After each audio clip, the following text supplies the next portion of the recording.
with the topic electric potential.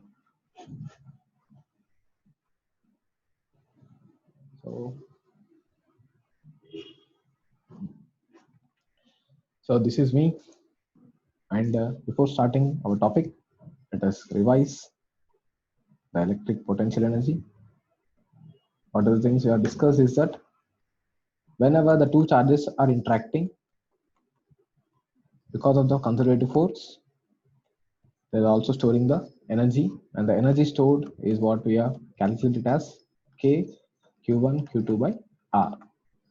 So we have seen that the potential energy, it could be positive, it could be negative. Positive saying that the type of force is repulsive.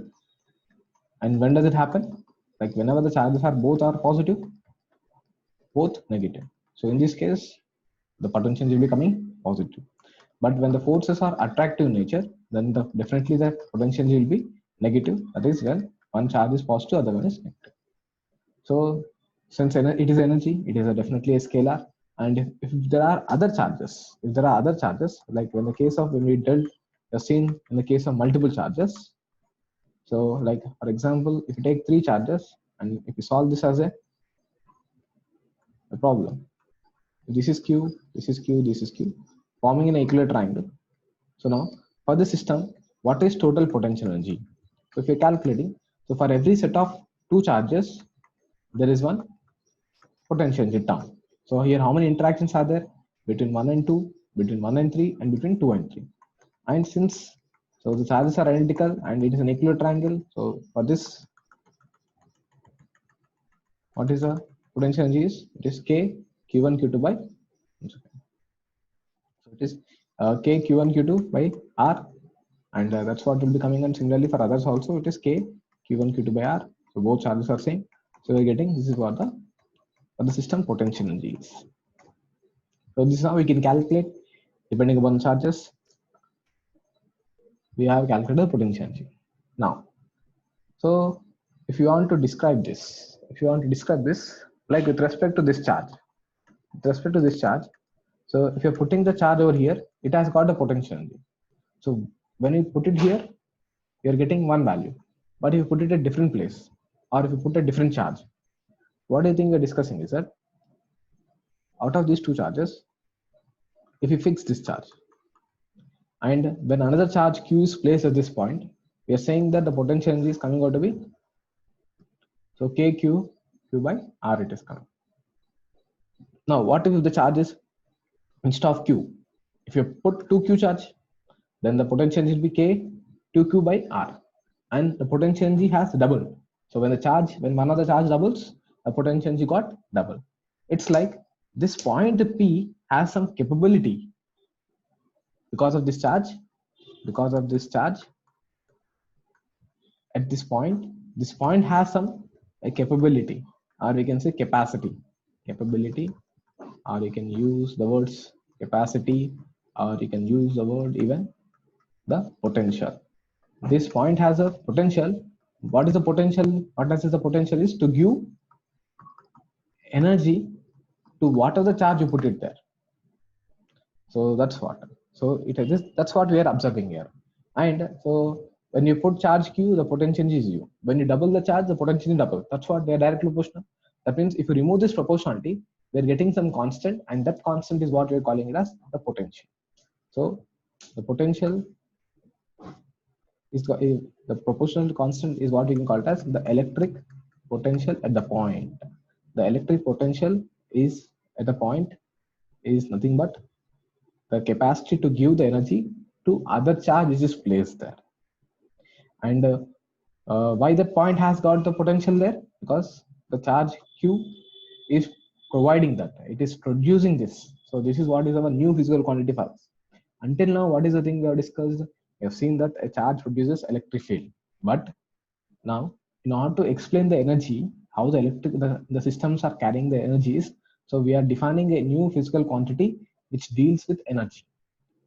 So we are getting to this point, that is every charge can be said that it produces electric potential in the region surrounding it. And this potential is useful in simplifying some things like to explain the potential energy involved in the charges. Okay. So what is the symbol that we use to define this electric potential is?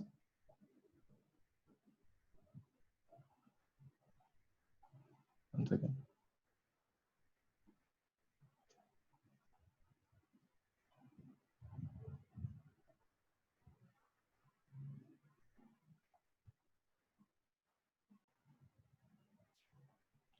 Okay, and let us continue. What is the thing we are saying is that, so this is a new physical quantity for us. So this is a new physical quantity.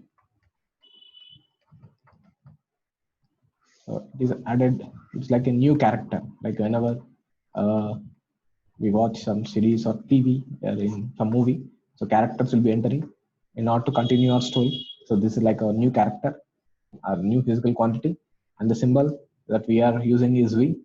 And how do we define it? So potential can be defined as, so since we are saying that U is equals to V into Q, so what is V can be defined as potential energy per unit positive charge. So if we take the charge is equals to +1, then what will happen? V will be is equals to U will be coming out. So this is one way to define. Another way is, so first of all, from where did this energy come from actually? So the energy has come from by doing the work. Who has done the work? External force. So when we brought the charge, if this is charge Q, so when we brought the charge, another charge Q to this point, so external force has done some work, and that work done is converted into potential energy.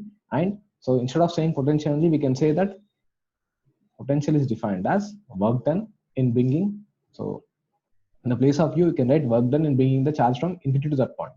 And so since we are bringing unit positive charge here, that's what we have to take it. So it is also defined as potential at a point is defined as work done in bringing a unit positive charge from infinity to that point. And the SI unit is volt. So now what we can say that finally is that, so the charge, what can a charge produce? The charge produces, already we have said that it is producing electric field. Now also we are saying that it is also producing. So it's not that individually it is producing, they are all there one because of one thing we say that other thing is there. So we'll see the relation as well. So just we are it's like the charge is doing one thing, and because of this another thing is being produced. So now since the charge is producing, so how much a point charge will produce? So this is a charge Q. If you want to know what is the potential due to this charge at this point, so in this whole region, the charge will produce potential. So at each point there is a different potential. So you want to understand what is the potential due to the charge at one particular point. So how do you calculate? So based upon the definition. What is the definition that we are having? The definition that we already know is that, so if you put a one unit positive charge, if you put a 1 unit positive charge, what is the potential you will be having for the system now? It is K Q into 1 by R. And so that's it. So what will happen if actually V is equals to U by Q and Q is equals to 1? That means what is V is equals now? KQ by R. That's it. That's it. So a single charge, a point charge will produce, the potential is given by KQ by R it is. So that means if the charge is positive, the potential will be positive. If Q is positive, V is positive, and if Q is negative, automatically what will happen? The V will be negative as well. And if you should also remember that potential V is a scalar. So how does it help us? If there are multiple charges, then each charge is going to produce its own potential. And if you want to find at a point what is the total potential, you have to add the potential due to each charge. Okay, and then we got V is equals to KQ by R. And so that means if you're taking the charge to be positive, if you're at a distance of A, there's a point, let us say capital A.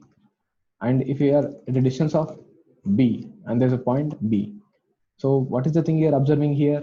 So, and one more thing you can observe here, if you take all the points at a distance of A, what do you think will happening is that, so what does the potential depends upon? K, which is a constant, and Q, the charge, if it is fixed for the particular charge when you're observing, and now V only depends on R. That means what? All these points, if you take this point, if you take this point, if you take this point, these all points are at same distance. That means if you draw a kind of circle, so this circle represents the points which are of equipotential. At all these points, the potential is same. And so if you're comparing with point A and B, since B is far away, so distance increases. So what we can say, potential at B is less than potential at A also we can say. This is what a single charge producing the potential at different points. So next, if you go to, that's what we're discussing, the potential due to multiple charges. If this is charge Q1, if this is charge some minus Q2, if it is charge, this is some minus plus Q3 if you take it. So now if you want to find the potential at this point, so if you say this is R1, this is R2, this is R3, so what is the total potential at this point is nothing but the potential to charge 1, potential to charge 2, potential to charge 3.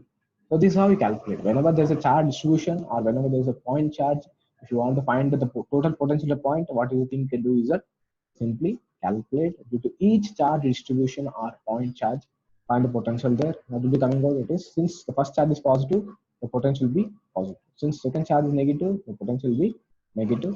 And the third charge, if you see here, it is positive again. So this is what will be coming out, and you can proceed. This is what the potential due to multiple charges. Okay, and so it doesn't depend on direction, like wherever they are putting. So it only depends on the distances. Now, so what is the point of zero potential? For example, if you take two charges, only two charges, let us take it. So if you take both are positive, if both are positive, that is first case. If you take an example, like it is Q1 and it is Q2. So if you are finding the potential at any point, are here, or here, or here, anywhere. So both are producing positive potential. If both are producing positive potentials, so summation cannot be zero. So that means, so if there are two charges, if you want to find the zero potential is nothing but a point where the potential is zero. Zero potential is a point where the electric potential value is zero. That is sum of all potential equals zero. So for that to happen, we cannot take both are positive. If you're taking at least two charges, so in that case, one of them, if it is positive, other one should be definitely be negative. So if it is plus Q1, it should be minus Q2. Then, so if you are saying that at this some point the potential is zero, that means if this is x, so if you take the distance between them is d, then this will be what? D minus x. So in this case, so potential due to first one, it is what? K Q1 by x, and potential due to second one is what? It is minus K Q2 by d minus x. So now is a point if you are looking for. So what is the thing you can look for is v1 plus v2 is equals to 0. That means it is K Q1 by x plus K Q2 by d minus x is equals to 0. Simply not plus here, minus will be coming because the charge is negative. Let me correct it. You have to be careful with the signs. So minus, and from this you can find, so kk gets cancelled, you can take it common, and what will be coming? Q1 by Q2 is equals to, so x by d minus x will be coming, and if you are looking for x value, so we'll be getting. So this is not only one point, and there could be other points also. Like so, just like if you remember the null point due to the electric field. So that is we are looking for. So in this case, here also you can look for them. So different possibilities. If the Q1 is greater than Q2, then null point or the zero potential here will be found near the smaller charge, just like the previous case. That means you have to look around Q2. That means if this is one point, point 1, there is also chance that there could be the null point also would be found here. So if you want to solve that case also, you can again just try it by taking the second case. For B case, one null point is lying in between the charges. There is one more null point which is outside the charges. So in that case, how do you find it? The same way. So plus Q1, and if this is the distance is, this is where minus Q2 is there, minus Q2. And if you're looking at a point at a distance of x, so again v1 plus v2 should be 0. And again, if you write what is v1 is equals to it is k q1 by d plus x. The distance is d. From this point, it is a distance of x. Then minus negative charge by the distance x equals 0. So this is, if you call this as x1, you can call this as x2. So there are two null points which are found over here. Not null points, we should not say null point, where is the zero potential. Null point is a word which is generally used for being forces 0 or electric field is 0. So zero potential is a better word.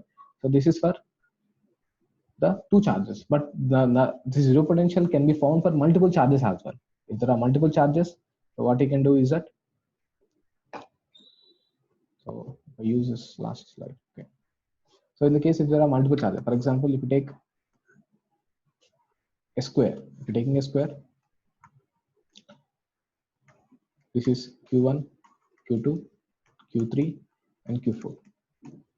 If q1 is equals to 2 mu c, if q2 is equals to 3 mu c, if q3 is equals to minus 4 mu c,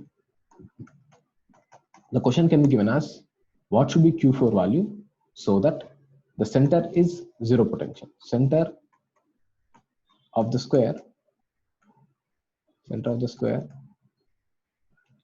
has zero potential. If the center of the square has to be zero potential, then if the distance is, we call it as a, for example, then this will also be a, this one also will be a, and this one also will be a only, since we are calling it as a square.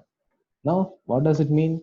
So v1 plus v2 plus v3 plus v4 should be is equal to 0 because of 4 charges, and that means it is k q1 by a plus k q2 by a plus k q3 by a plus, that is the due to each charge is equal to 0, and you can take the q by a common out. That means here what should happen is that q1 plus q2 plus q3 plus q4 should be 0. And what do you know?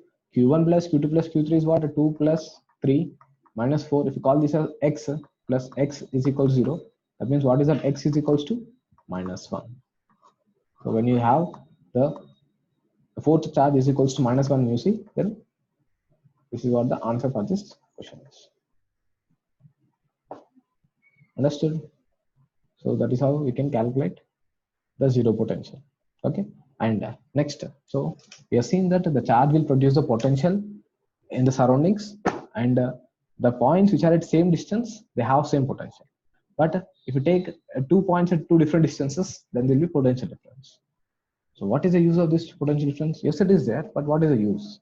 So if you want to define it, we can define it. How to find the difference between the 2 points is what we are calling it as v1 minus v2. So the 2 points are there. Yes, we take this is 1 point, this is another point. Since it's a distance of, if you say a, this is a distance of b. So as distance varies, potential varies. So there is a potential difference here. And we can also define, just like normal potential, how we define work done in bringing the charge from infinity to that point by the charge value itself.